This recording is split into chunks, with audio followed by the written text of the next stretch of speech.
We interrupt this episode of Game Theory before it even begins for a special announcement. Hello, Internet. Welcome to Game. For the last month, we've been live streaming every weekday here on the Game Theorist channel. Everything from solving the mysteries of FNAF. A lot of playthroughs of FNAF 4 actually miss this screen. To Chubby Bunny Pokemon sing-offs. But hey, you're busy people. A lot of you can't tune in to see craziness like this. I am Toast, conqueror of worlds. So now, I'm proud to announce the GT Live channel featuring daily stream highlights, as well as full-length versions of all the videos you may have missed. I created it as a new channel for you guys since I didn't want to overwhelm you with upload notifications. You come here for the theories, you go there for, well, stuff like this. Oh, okay. This is nuts, by the way. So earn yourself a clap and a half by checking out the GT Live channel. Click right here. And in the event you like what you see, be sure you subscribe. If you like having fun with video games every day, you'll be glad you did. So which character are we going to completely deconstruct today? This should be fun.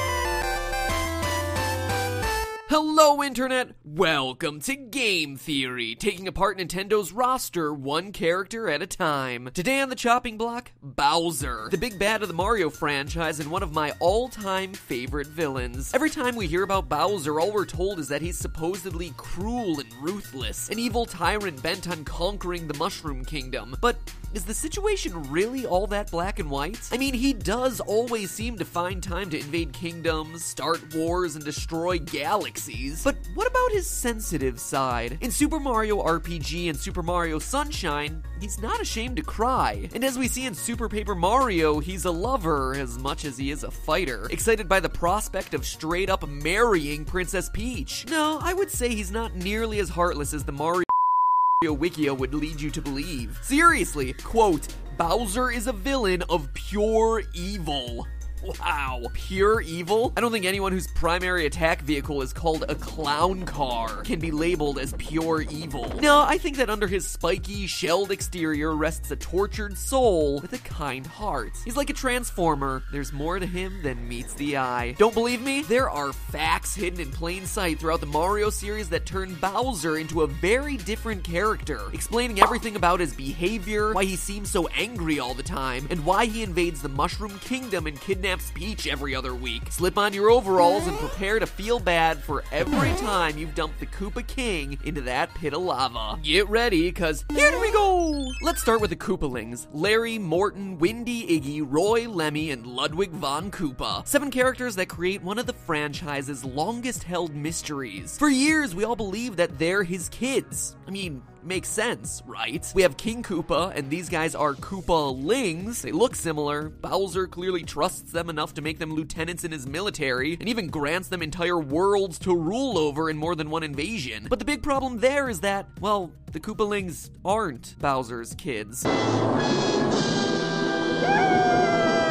At least according to Mario creator and Nintendo creative fellow Shigeru Miyamoto, who's gone on record multiple times stating that Bowser and the Koopalings aren't actually related. In an interview with Game Informer, Miyamoto said, quote, "Our current story is that the 7 Koopalings are not Bowser's children. Bowser's only child is Bowser Jr., and we don't know who the mother is," end quote. Well, that was before Miyamoto revealed that he is in fact Bowser Jr.'s mother, which, well, that was just weird. Kinda makes me question his credibility as a source. Anyway, all that probably best saved for a theory on another day, but that's as much of a first-hand source as we're ever gonna get, so let's try to make it work. What's the deal? Who are the Koopalings? It got me thinking. Look at the manual for Super Mario Bros. 3, the game where the Koopalings first appeared. The page where they're introduced literally has "These are Bowser's kids" as its headline. Then, in the story section, the Koopalings are called his 7 children, and later, Bowser's 7 kids. On page 3, Bowser himself says, "Ha ha ha, these are my 7... That is not how Bowser would sound. Ha ha ha, these are my 7 children that are gonna help me take over the Mushroom World. Then later on, Larry, Morton, and Lemmy all refer to Bowser as their father. Gee, I wonder why we could have thought that they were his kids for so long. The manual seems pretty insistent on it. You are the father! And I know what you're thinking, translation error. Well, that's simply not the case. The kanji used in the Japanese manual all equate to things like children and father. Even when the game was re-released as Super Mario Advance 4, the Koopalings were again referred to as Bowser's children. And that's not just a one-off thing for versions of Mario 3. The manual for Super Mario World also described them as Bowser's kids, though here, it's not mentioned in the Japanese. So how can Miyamoto say they're not related, but then the manual in its original language say that they are? Both of these things can't be right. Actually, they kinda can. Consider this. There's more than one way to be a father. What if they're not Bowser's biological children? They're his adopted children. You heard that right. Bowser adopted the Koopalings. I mean, think about it. Now we have a way where he's still a parent without them actually being related. Giving someone life isn't the only way of being someone's mother or father. There are other very admirable and very important ways of being a parent. Taking someone in who's in need, supporting that person, believing in them, allowing them to ransack and rule over a desert kingdom. Those are the most important parts of parenthood. Now, I'm gonna show off my psychic skills and read your thoughts again. You're thinking this is pretty weird, right? Adoption in a video game? In a Mario game, no less. Seems like a stretch for a game with pretty minimal plot. Then again, this is the franchise that introduced the first ever transgender character into gaming with Birdo, so maybe not as extreme as it initially seems, but hold on to your butts. Are you holding on to them? Cheeks firmly in hand, good, because this actually plays into a huge part of Bowser's backstory that we've never stopped to consider. Now think about it for a second.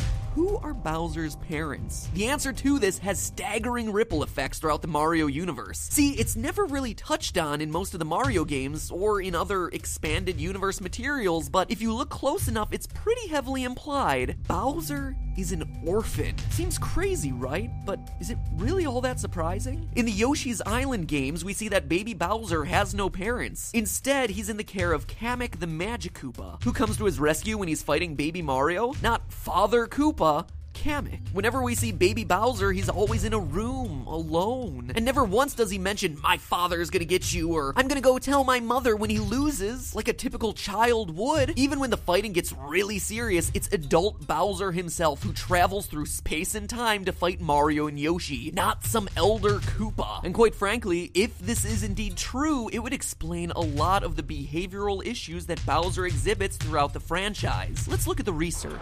After digging through papers covering the psychological impacts of being raised as an orphan, losing one or both parents in childhood, and being raised in foster care, the data reliably pointed to significant behavioral changes that align with Bowser's behavior throughout the games. For example, in the study Personality Differences Between Orphans and Non-Orphans, researchers compared two groups of approximately 100 children, 100 orphans and 100 non-orphans. They determined that there was a high correlation between being raised in an orphanage and feelings of alienation and hostility towards society. Quote, it's evident from the results that orphanage-reared children show high feelings of alienation and are more hostile towards society when compared to children reared in home atmosphere. And another quote, the more number of years spent in the orphanage, the more hostility feeling in the orphan. All of a sudden, we have a reason for Bowser's tyrannical behavior. He's mad at the world as a result of his upbringing. He feels alienated from society and wants to take over to claim his rightful place. But it doesn't stop there. Studies examining the relationship between being raised without parents and future criminal activity found that in prison populations, the likelihood that a criminal was raised without one or both parents was significantly higher than the average population. And according to a 2012 report from the U.S. Administration of Health and Human Services, 60% of males aged out of the foster care system had been convicted of a crime. I'm assuming the crimes didn't consist of imprisoning the land's fairies in glass bottles, but you get the connection. Bowser's anger in both childhood and adulthood, his desire for revenge, his alienation alienation from society, and his criminal behavior can all be statistically linked to his parentless upbringing. And let me make it clear, this is research covering some cases, and these are statistical trends, not certainties. Not all orphans end up as cartoonish villains. That'd be silly.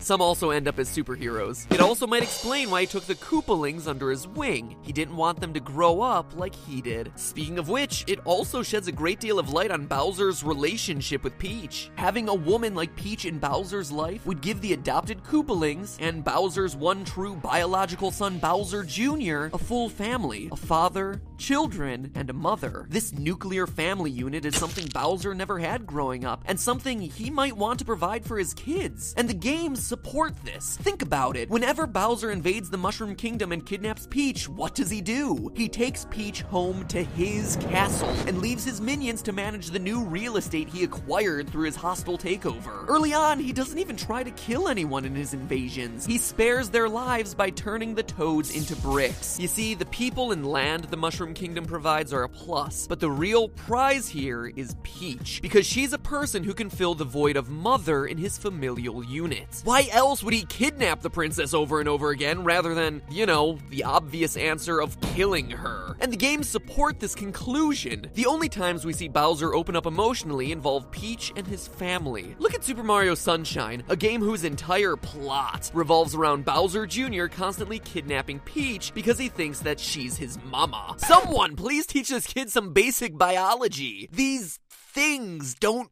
go together, and even still, they wouldn't produce this. But what would give him that idea in the first place? Well, Bowser himself. At the end of the game, Bowser confesses to his son that Peach isn't his mom. But why lie about something like that? If you look closely, his eyes well up a bit in that final scene. The lie, the tears, this seems to indicate that Bowser feels guilty about being a single dad to his son, remorseful about his plan to kidnap Princess Peach not being able to provide him with a full family. But as one last point of evidence here, let's turn to the pages of the now defunct Nintendo Power. Counselor's Corner, you won't soon be forgotten. Now, for those of you who don't remember the simple joys of completing a year's worth of spine art or sending in illustrated envelopes, Nintendo Power was a news and strategy magazine that was published in-house by Nintendo of America. In the days before the internet, Nintendo Directs, and Iwata Bananas, it was the go-to source for everything Nintendo. And included in that everything were comics. For 12 issues in 1992, they ran a comic called Super Mario Adventures, which told the typical story of, you guessed it, Bowser kidnapping Peach with the help of the Koopalings. But what makes this comic special is that in it, Bowser finally explains his motivations.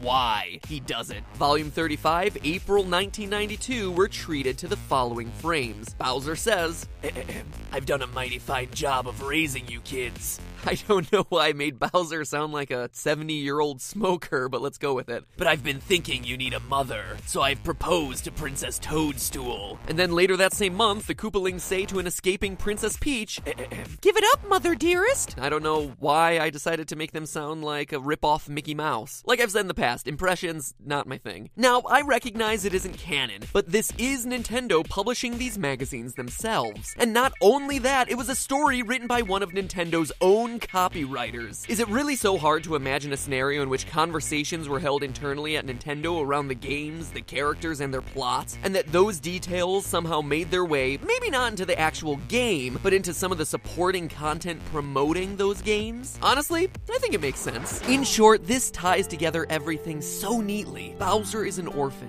a temperamental child raised by a wizard doing his best. Angry and driven to regain control over his life, he becomes a powerful ruler of the kingdom. Not wanting others of his race to suffer through the pain he did, he adopts the Koopalings, mentors them, and gives them purpose as leaders in his military. Eventually, Bowser wants to give the Koopalings and Junior a complete family, and kidnaps Peach to be his wife and their mother, even going so far as to lie to his children. Bowser may be a tyrannical monarch who does some terrible things, but at his core, he's just a deeply flawed character, a lonely kid looking to piece together the family he never had.